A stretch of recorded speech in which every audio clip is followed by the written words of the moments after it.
काढ. ए, आमदार आत्ता झालोय. आतापर्यंत तुझे एवढे ठोकलेत ना, त्याच्या डबल ठोकलेत. अप्पा, मी ठोकत नाही हो, मी ना तोडतो. माझा पॅटर्नच वेगळा आहे, त्याच्यामुळे आवाज आहे ना, आवाज खाली ठेवायचा. आणि काय वय झालं तुमचं आता, या वयात पोस्टमॉर्टम झेपायचं नाही तुमच्या बॉडीला.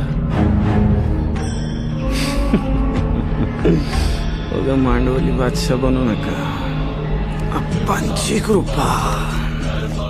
आणि आप्पा, त्या म्हाताऱ्या शेतकऱ्याची सुपारी मित्तलनीच दिली होती ना पिट्याला.